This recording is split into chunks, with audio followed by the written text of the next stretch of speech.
Hey you guys, this is Jess with Sourceful Journey back with another video. I wanted to do a quick little story time. It's more of like a recap of several scenarios that I recall that led me to realize that I was spiritually sensitive, let's put it that way. Now, if you're one that cannot handle ghost stories or anything that is dealing with the knowing that there is a spiritual realm outside of this physical realm we live in, you can just simply click off the video. But for those who are sensible enough to know that there is in fact a spiritual space that is outside of this physical space, because after all, we are spiritual beings having a human experience, stay tuned. And yeah, without further ado, I'll go ahead and share some quick story times with you guys here. So, story time. The first time that I came to realize that I was more aware of spirit than most. There's some of us who are extremely aware, and oftentimes don't talk about it because oftentimes it was shunned in the household to speak on it because it was believed to be something that was not of God, and oftentimes that viewpoint could be misconstrued because the fact that we are all spiritual beings having a human experience. Even the ones who once lived here and who have moved on, they too were once spiritual beings having a human experience. And yeah, with all that being said, I wanted to give some quick little scenarios that I do recall. My first scenario of, well, one of many, but there was one in particular I remember that I'll never forget. I remember I was maybe all of 5 or 6, and I remember one of my aunts being ill, and this was a dream that I had. She had became ill, and she was bedridden, and for some reason I do recall actually going to her house. And somehow I had like on a little nurse attire, and I remember I had like, you know, those old school, you know, the doctors, how they had those old school briefcases, if you will, and it would have like all their tools or medicines and whatnot in it. I imagine myself being dressed as a nurse, and I was going in with my little bag, going into her house, and I was running up the stairs as I normally would do when I would go visit them physically, and I was going into her room, and I remember I was seeing that she was not doing too well. She was laying in the bed, and I popped open my little briefcase, if you will, and I started looking around, and I felt like I had the perfect solution. And I remember I forgot what I had did, but I know that after my visit to her house, she became better. And it's so sweet, so innocent thinking back on it in hindsight, because I felt like, oh, I can do this. I can take care of Auntie. And I did just that. Now, looking back on that hindsight, that led me to realize that my approach, or my energy, if you will, is more so aligned with the healing space, but healing in a different capacity. So when I think about what I do currently now, such as when speaking with you guys on these videos, or if I'm having simple conversations during the consultations with speaking with other individuals with their concerns, things like that, it has led me to realize that my heart is something that's more so aligned with the healing space, but in a different form, and actually in different ways, not only with verbal interaction, but also with doing groundwork as far as being able to work closely with those who are impoverished and in need as well. So it's funny how in some way or another, you know, God, Source, has his way of revealing in what way you will leave your mark on this world. In what way can you help to heal the planet, right? So for me, looking back at it in hindsight, I think it was just the sweetest thing, but thinking about all of this, it led me to realize that this is a part of my plan here as well. In regards to the second story, I believe this individual that I had this encounter with this spirit, if you will, was someone who, I believe it was my grandfather, my late grandfather, because thinking back to the stories that my mother had shared with me about him, and of course him serving in the military, more specifically, I believe he served in World War II. Now, what was interesting is because I remember him being a tall man of color, African American, and it looks like he was wearing a khaki colored uniform, very clean looking. I did see the pins as well. I do recall the hat. The hat, to be more specific, was like one of those folded looking hats of sorts. So stood out to me distinctly, and I did some digging. It turns out it was, I think, what they call the garrison cap. So if any of you have time, just take a look at it and you'll see what I'm talking about. It's GARRISON. I do recall seeing that, and I remember when seeing this individual in the dream state, I was a bit taken aback because the image was so vivid. And I remember I felt like I was going to scream. But I remember the individual like holding me tight because I was thinking I was about to scream and start kicking. I was laying in bed when all this was happening. And I remember feeling something just like kind of hold me pretty tight where I couldn't really move, let alone scream. It was more of a, just to kind of calm me down a bit. Because any human who's going through that experience, even though we do understand that we're spiritual beings having a human experience, right? But still, when you're in your dream state, you're not thinking about any of that. That's just how it is. And so I remember feeling a bit calm after the fact because that spirit was not going to let go, if you will, until I calmed down. But then I kind of calmed down a bit. I realized there was no point, so I did kind of calm down internally, which was when, I guess you say, the grip kind of let go. And I need for you guys to understand these stories that I'm sharing with you. The great thing about all of this is that none of these interactions were aggressive. None of them were there to scare me or harm me or anything of that nature. In a lot of instances, it's just to make their presence known. Whether it's to make their presence known for you personally or for you to pass the message along to someone else. Okay. Yeah, I would never forget that experience, but after piecing it together and thinking back to the stories that my mother had shared with me, I know in fact that encounter was in fact with my late grandfather. I forgot another story, and this happened around the time I was like maybe in my late teens, like maybe I was like a junior or a senior in high school. There was this individual, he was like a family, I wouldn't say a family friend, but he was like very nice to a lot of the families within the area. One of those neighbors that had been around for quite some time. His name was Thomas. Such an amazing soul. He was an older Caucasian guy, Italian gentleman, but a lot of people loved him. He just had such a good spirit about him. I remember hearing some of the stories that he was sharing. He too actually served in the military way back when, which was pretty amazing. He actually got drafted, so he would share all his stories with me and a few of the other kids in the neighborhood, and we were just like, listen, we were really intrigued. And I think that's kind of like where my interest in history kind of came in. I always tell you guys in the videos I'm a bit of a history nerd, right? And so I think that kind of like tipped it off, like, okay, I really am intrigued by stuff like this. But anyhow, to kind of get back to the story, I remember I really looked to him as a great source of knowledge because he was a much older individual, but yet he had so much knowledge to share with us. And I really admired that. And one thing I would say is that I remember, and we were all living in this building. It was like an apartment complex building. Maybe, I think, how many floors was it? I think it was like 6, yeah, 6 floors. Because I remember we were on the top floor, actually, my family at the time.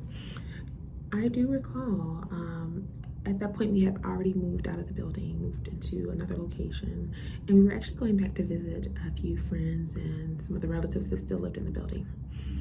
And I remembered I felt so off about it. I was on the elevator, and the past few times I would come by and visit, I was thinking something was off. I didn't know what was going on. I'm like, wait, I haven't seen her, heard anything from Thomas. What's going on? And so I recalled one day, and I think it was on a Sunday. I remember I was going down the elevator, and all of a sudden, my heart started racing. But it was racing, it was so sporadic, out of nowhere. I don't know where it came from. I wasn't running or anything like that. I wasn't doing anything. I wasn't nervous about anything prior to even getting on the elevator. It was just so sporadic, but it didn't start happening until I went past his floor. And I was going down past his floor that he lived on. And as I'm walking out the building, I remember it like it was yesterday. Something told me to go back and see how he's doing. See how he's doing, okay?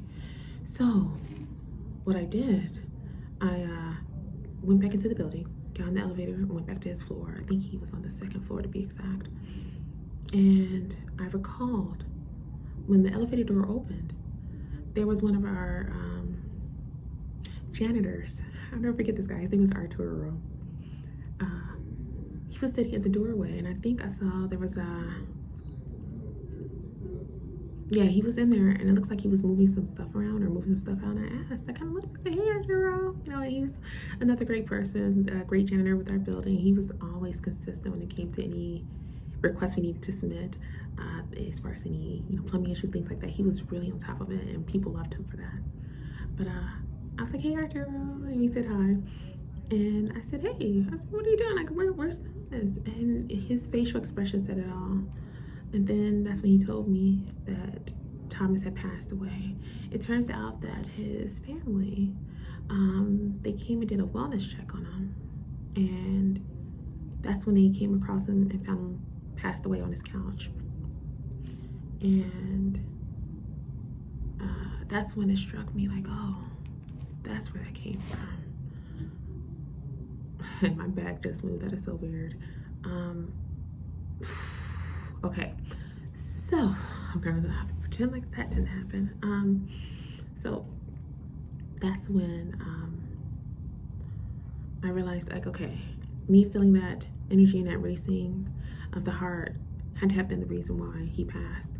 And then actually, as a matter of fact, just to solidify that assumption at the time when I was thinking that had to be it, I actually ended up getting word back from someone who had been in contact with the family, and they said, in fact, it was due to him having a heart attack on the couch.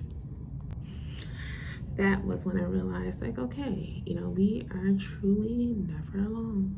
And I just pray for the day that we start to embrace that and accept it for what it is, and just know how to move along with it. So to move further along, another story that I have, I remember I came across this scenario like maybe, I would say 2 or 3 years ago. It was in a dream state. I remember there was a very young African-American lady, and I remember, I think I was in a room and I stepped out the room. She was sitting on the floor, and not Indian style, just had her legs like spaced out. And there was a young gentleman who was laying across her lap, like his head was laying like on the right side of her lap. And I remember he was laying like very lifeless like, and you could tell she was crying, but it was kind of like a stillness, if you will. And I remember this gentleman, he had on jeans and tennis shoes. He had on a white shirt because I remember he was covered in blood. And all I could think of was that, as human beings, how we can cry silent tears, meaning like when you're not booing, but you're just still and the tears are rolling. That was the expression the young girl had on her face as she was holding this young gentleman across her lap. And I remember when I opened my door and I looked at them and I saw the blood everywhere, and I was on the floor too. I remember seeing her look up to me, like she looked up at me, and Actually, what was that? Oh my God, so much is happening when we tell these stories, you guys. I'm kind of like encountering this room now. So I'm not, I used to be so afraid of stuff like that, but I think it's just, maybe this is something I need to share with you guys, and that's why it's happening. So moving right along, she looked up at me just as if she wanted me to help, but I didn't know what to do. Like, in what way could I help? So I don't know if this was just a point where she wanted me to share this story or what, but I think what I did, I mean, of course, I think at some point maybe we got the ambulance or something. I don't recall how it ended, but I do know that, you know, when these type of incidents happen in my dreams, I do make sure to notate it because I think it's pretty significant, and at some point I would need to share it because maybe whoever comes across my video may know or may be aware of who I might be referring to that may have passed on from these incidents that took place. So even the individual who's sharing the information in these videos, they may not be quite aware who this may be or what, such as myself, but maybe it's someone who is aware who's hearing this story. It might be something that they need to hear in regards to it, which is why I choose to do it in these videos. Another interesting story I had was when I was resting, and I remember there was this young lady. It was another I believe she was an African American lady. She could have been just fully African American or mixed, one of the two. But she was wearing a hospital gown, and she was coming up a pathway towards me. But the way she did it was kind of like sped up in some way. And again, I can't reiterate this enough. The stories that I'm sharing with you guys are just a few of the stories of things that I've encountered, but do understand that in no way, shape, form, and fashion was I harmed, scared, any of that. It wasn't a scare tactic of any sort. If anything, it was just to make their presence known, either for me on a personal level or more so for me to share these details for someone else to come across, okay? So the young lady who was coming up the pathway, she had on a hospital gown, and I remember, I'm assuming she had passed away. She had really dark rings around her eyes. I'll never forget that. So that told me that, well, maybe in fact, she maybe had passed away and she was just a little lost on what may have happened. Sometimes, you guys, I don't know if you're aware of this, but for some of you who may not be aware, sometimes those who have passed on will choose not to leave or to go into the light right away. It's not such a bad thing. It's just sometimes they feel like they have unfinished business in a good way. Please do understand that. Especially if they have loved ones here who may not have gotten the news yet, or they may have gotten the news, but they feel like in some way they need to still stay to kind of console them enough where they feel comfortable enough to go into the light. That is a tough pill to swallow, but it is a part of reality. So my takeaway when it came to that encounter with that young lady was that maybe she just abruptly had passed away, and she looked like she was going along the path just trying to figure out what happened. Now, I had an experience. This was actually earlier this year when I went to a particular hotel. I remember I was sleeping, and I remember there was a young Caucasian woman standing on the side of my bed. She was then had to be all of maybe about 5'7", somewhere in there. Had dark shoulder length hair, and I don't think she had any bangs or anything. I would have recognized it. Maybe she did. I couldn't recall. But I know she was standing there, not doing anything bad or harmful towards me or anything of that nature.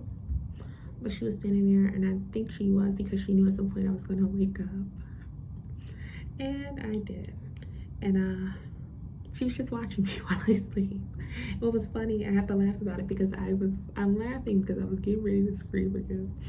And again, it's just one of those things that even with being aware of self and being aware of this whole thing in terms of us being spiritual beings, having a human experience, I'm gonna keep reiterating that for those who are listening in.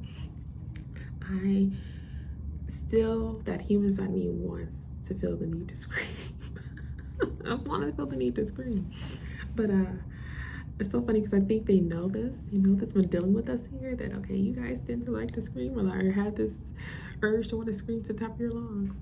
But they find ways to kind of calm us down. And she actually, in her own way, quieted me down. So it was like to a point where I was able to see her, but I was calm. And no harm, no scratches or anything weird like that. And so I keep pointing that out because I wanted to be clear that when it comes to that realm, not all of them are out to do harm. They're really not. Again, it's more so just making their presence known. I'd be interested in knowing who that young lady was because the fact that she was wearing pajamas. I remember it was like, it looked like it was silk pajamas, short sleeve, and she had on pajama shorts. They had to be maybe a blush pink, or it could have been like a off-white color, somewhere within there. And my ear is ringing as I say this. Holy smokes. It was my left ear. That was a pretty long ring. Okay, so again, as I was talking about this, maybe I am not aware of why I feel I need to share this, but maybe this is something that needs to be shared because whoever comes across this video may know who I'm referring to. She apparently wanted to make her presence known. Just trying to figure out the words to share here. Holy smokes, that was a pretty long ring. So hopefully this could give someone some sense of peace, but I'd be kind of interested to know her story, or if anyone happens to know who that may have been. I'm kind of curious to know if maybe she possibly passed away in that hotel. I don't know, my gut is telling me that maybe that could have been someone who may have passed away within the hotel. It may have been in that particular one, for all I know. But if this is something that sounds familiar to someone that you may know on your end who may have passed away, this could possibly be something that you needed to hear. So I'm just sharing it now. And once more, I cannot reiterate this enough. Out of all those experiences, you guys, there was no fear tactics or harm that was done. Okay? We got to get out of the mindset that just because spirit decides to make their presence known to us, those of us who are able to pick up on it, or you can say those of us who have that extra sense, do understand by them trying to make their presence known, it's not to do harm. It never is. We have to get out of that mindset and taking that as the ultimate factor in why these spirits are choosing to make their presence known. People fail to realize that, especially in this day and age, the veil is thin, and it's extremely thin for a bit thin for some time, to put it frankly. It's time for us as a collective to quit denying the fact that it is just that. It's thin, and it's thin for a reason. A lot of times what's happening right now is that these spiritual interactions, they're trying to make their presence known because there's either unsolved mysteries that have not been closed, and a lot of times it's also because they want to make their presence known to console those who may have been their loved ones that were not really aware of who they are or how they may have appeared when they were once here. You know, things of that nature. I'll use the example such as my grandfather, the one who actually served in the military and who I mentioned earlier in this video, who had the khaki uniform on, right? So, and thinking back, I was able to make the connection because I can think back to the stories of what my mother had shared with me when I was much younger. And I remembered a lot of those details from the medals he gained and all that great stuff. And what may have happened to those medals that, sadly enough, she was not able to keep hold of. I think, if I'm not mistaken, she mentioned that they were stolen, and that's unfortunate too. But with all that being said, there's a reason why all of this is happening, and the moment that we as a collective can accept the fact that we too are spiritual beings having a human experience, there is truly nothing to be afraid of. And the reality of it all, if you keep believing the mainstream narrative that these interactions are that of down below, or whatever the case may be, you can be blocking out potential messages that you need to be made aware of in regards to your day-to-day to help you move forward in your journey. Don't be that person. I know for me personally, of course, paying attention to the various signs, synchronicities, you name it, throughout my day-to-day has done nothing but led me down a good path. And the moment we can accept it for what it is in terms of that, and also accept the fact that these beings that have moved on, I mean, think of it as them truly being angels in their own way. A lot of times, for me personally, when it comes to loved ones that passed on, I view those individuals as angels because they're just that, But when it comes to even those who may have passed on that I never had an encounter with, but yet they're trying to make their presence known. And part of the reason is because they know you have a gift. So if there's others who are having these encounters also, don't be ashamed of it. It's because they know you have the gift too. That's all for today's quick video. I want to know you guys' thoughts. I know I'm not the only one having these encounters, right? But what's funny is because for some time, a lot of us have been so afraid to share these stories because of what some in the public may think. And it's all because of social conditioning. You feel like, oh, if you have these encounters and you're possessed, blah, blah, blah. It's not the case at all. I really think that it's a beautiful thing that we are starting to understand that that is just all BS, right? The reality of it all is that when it's time for this meat suit to return to the dust, where does that leave you? You're still a spirit underneath it all, right? The very spirit that you speak down on, that you say has such an ill intent just for simply making their presence known to those who can actually see and feel them, right? Think about that. Let's say you were in that predicament.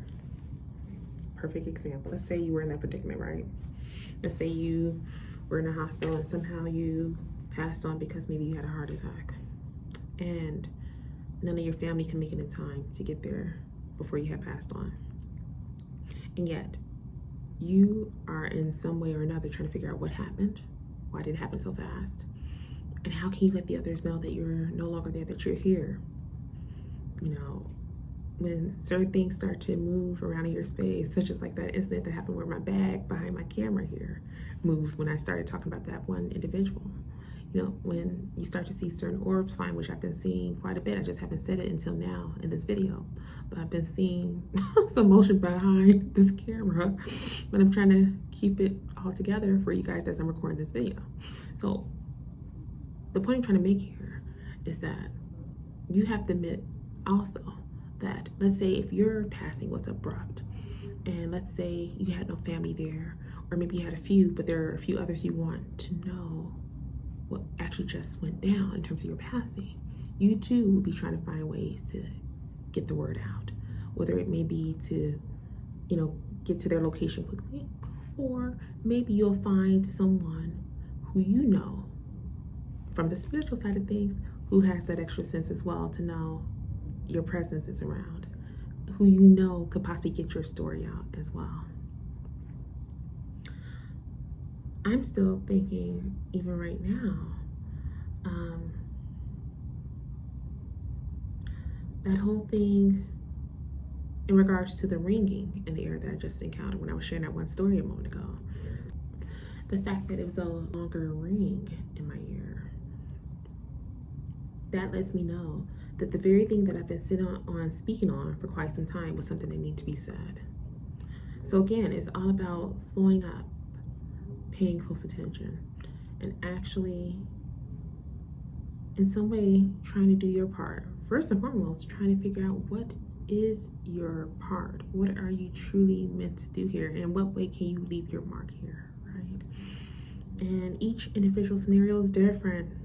It's different.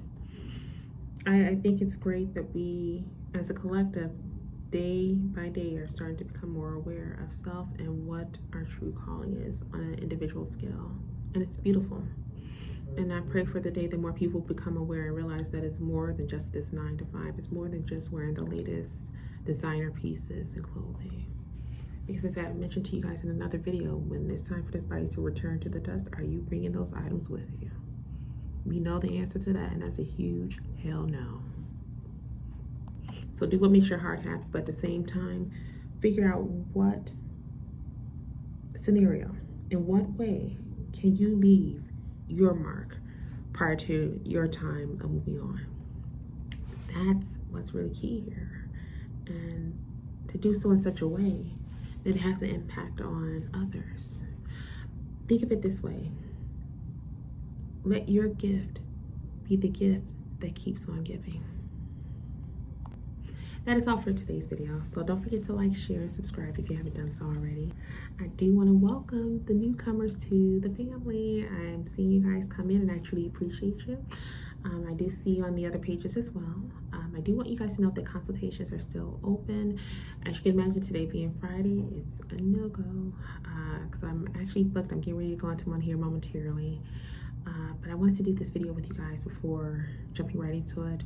Now, one thing I was going to say as well, as for next week, Monday surprisingly is booked as well. So I would say if you check on any of the days between Tuesday to Thursday, we should be pretty good as far as spots being still available. Now, one thing I was going to say as well, as for Saturday next week, I have 2 more spots available, so, and that's pretty rare, especially on a Saturday. So if that is something that works well with your schedule, definitely jump on the calendar and choose the time slot that suits you best. It's a bit of a tongue twister there. I'm definitely seeing you guys off with love and light, and I will see you in the next video. Also, for those who are just joining the family, I'm not sure if any of you are aware, but I'm also in the build house, if you will, when it comes to keynote speaking as well as motivational speaking. So if you happen to represent a particular organization or are a part of a particular organization and you would like for me to come and speak at any events that you have coming up, just have someone from your division to reach out to me so we can then go over the details accordingly. So yes, sending you off with love and light, and I will see you guys in the next video. Be blessed, everyone.